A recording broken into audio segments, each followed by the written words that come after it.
What makes an incredible villain? I think that comes down to a large combination of things. One of the first questions to ask being, what is their motivation? A villain that has motivation is, on its own, already a powerful villain, and can often be enough to resonate with an audience. Motivation is the difference between a forgettable villain and a memorable one. Think about it. Look at some of the best villains in the last 10 years. Thanos longs for balance in the universe and for the eradication of greed, and will go to whatever lengths to achieve what he perceives as the greater good for his universe. President Snow wants to maintain his position of power, in his view bettering the world with control and suppressing free will, as that's what spiraled his world into chaos in the first place. He will stop at nothing, even death, to prove to the world that control is the only solution to war. Grimmel wants to prove himself as the greatest dragon hunter by eradicating the most deadly dragon species to ever wreak havoc on his village, and will stop at nothing to make sure you get the point. Motivation is what makes the difference between a forgettable villain and a good one, but there are other factors as well, like personality, actions, and empathy from the audience. But what if I told you that none of these characters are who I would consider media's greatest villain? What if I told you there was a character who related to the reader so strongly, had such a solid motivation, and was such a charming personality that when he met his demise, I shed a tear for the villain? This perfect villain presents itself in the form of Darkstalker, a dragon from T. Sutherland's hit series Wings of Fire. Sutherland's series has a few disagreeable factors, and as I will be presenting this essay to multiple Christian communities, this is a fair time to mention that the series contains many modern agendas that you may not agree with, along with the heavy use of a magic system. But with that being said, this series has no shortage of amazing characters. Darkstalker is introduced to us in Wings of Fire, Book 6, Moon Rising, the beginning of the series' second 5-book arc. We find out a little about his traumatic past, and he is presented as a dragon in need of help. He is trapped and alone, and finds solace in a young mind-reading dragonette named Moonwatcher. He is awakened under a newly constructed dragon school called Jade Mountain Academy, seemingly for the first time in thousands of years, after an earthquake took place in the previous arc. He is presented as a tormented hero, if nothing else, and sets the reader up with the expectation of a charming and fun sidekick to the story. He also serves as the driving reason for the plot, with much of the book centered around reaching the goal of freeing him, as he seems to have been wrongly punished. This does a lot of heavy lifting. If he is a character we are supposed to sympathize with, and if the story is at all decent, the reader will sympathize, and that is exactly what is shown. He plays a role in helping Moonwatcher control her abilities, doubling as a mentor figure for this book. He also works his way into both the reader and Moon's hearts. Even though some of the things he says can be considered bad, we accept them because of the way they are phrased and because he said them. He would make the Nightwings the most powerful tribe in Pyria, even if the path to get there was a little dark once they were there. Even Clearsight would have to admit it was totally worth it. The amount of trust that the reader has in him is built quickly and firmly, making his later betrayal all the more devastating.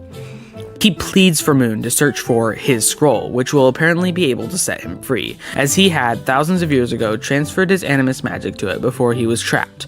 Animus magic is essentially thought-powered magic that has very few limitations. For instance, has a hard time creating something from nothing, though notably has no said limitation on duplication, and cannot raise the dead, though even this is questioned.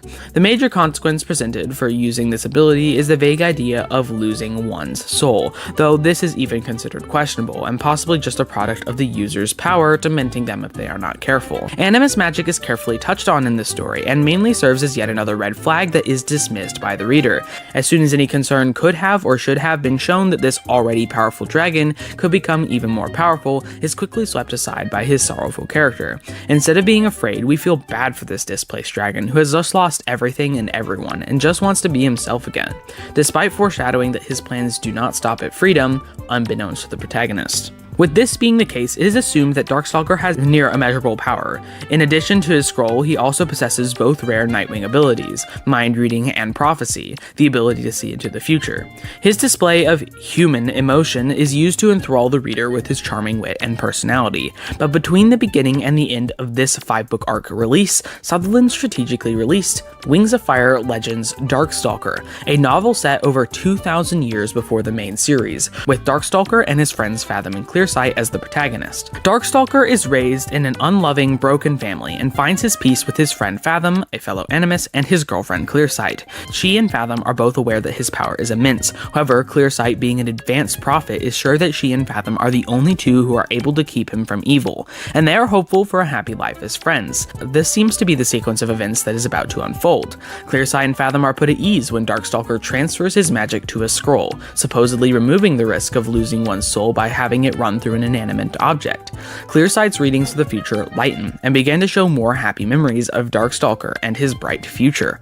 However, it is at this point that we learn one of Darkstalker's strongest negative traits, his ability to masterfully manipulate. This story had started with themes that further reinforce the idea that Darkstalker is a good dragon, and that he has no evil plans, or at least none that appear evil from this perspective. But we are smartly given the perspective of Clearsight to make sure that, unlike his displayed thoughts in Moon Rising, we now have something new.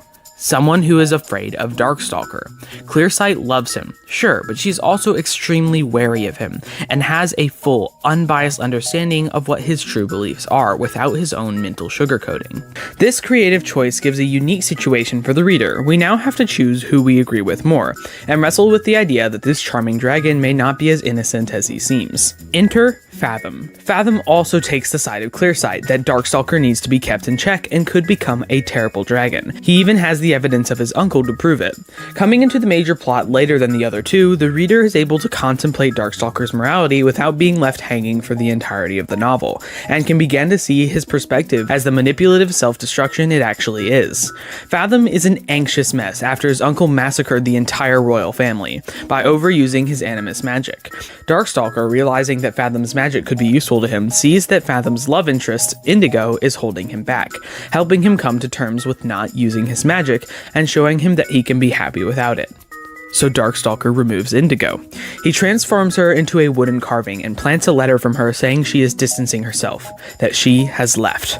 Elsewhere, when Clearsight begins to have visions of Darkstalker's descent into madness and his lust for the throne, he uses invisible ink on his scroll to write a spell that removes any negative visions from her mind.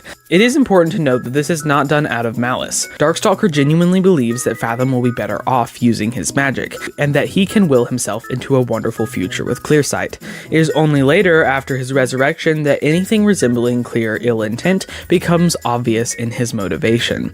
As a character, Darkstalker not only considers himself pure-minded and his soul untouched, but also believes that as the world's most powerful dragon, whatever he perceives as right must be morally correct, even if it is only his will being done.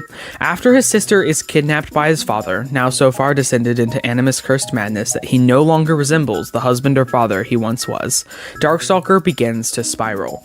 Having not foreseen this event, he is thrown into a chain of events he cannot control, forced to confront the reality that he cannot control everything and everyone. He chases down his father, casting spells that horrify his friends, including one that removes his father's free will, making him only able to do what Darkstalker commands. He uses this to save his sister, and then kill his father.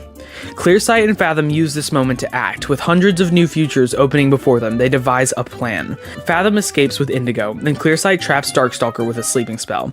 Having stolen his scroll and discovering the full extent of his manipulations, they break free of the spells placed on themselves and free Indigo. Then Fathom uses his magic one final time to enchant a bracelet to trap Darkstalker forever, until an earthquake shatters it thousands of years later. Darkstalker later attempts to reunite his broken tribe and rule the Nightwings, this time succeeding, but when he turns his sights to the rest of the world, he must be stopped yet again. This story outlines a powerful method for creating a truly compelling villain, and no summary I can write can fully capture the emotional weight of Legends Darkstalker, which, regardless of agendas and themes, remains one of my favorite books of all time. Darkstalker is the perfect example of a villain who started as a hero and descended into darkness through greed and lust for control. It was not a side effect of a spell, but the burden of power and corruption. The belief that he could control everyone and everything to bend to his own will. He has a clear descent that readers can follow and sympathize with, often presenting moments where you know a decision will negatively affect his future, but in the moment you feel like you might have made the same choice. This kind of decision-based dissent is later mirrored in President Snow in The Ballad of Songbirds and Snakes. The book, not the movie. The movie was kind of terrible. I think there are some compelling parallels here. Every story eventually points back to God, even the ones that feel far removed from him. Darkstalker serves as a cautionary tale about the dangers source of manipulation and the desire from control. When we let others, or our own selfish impulses, dictate our choices, it never ends well.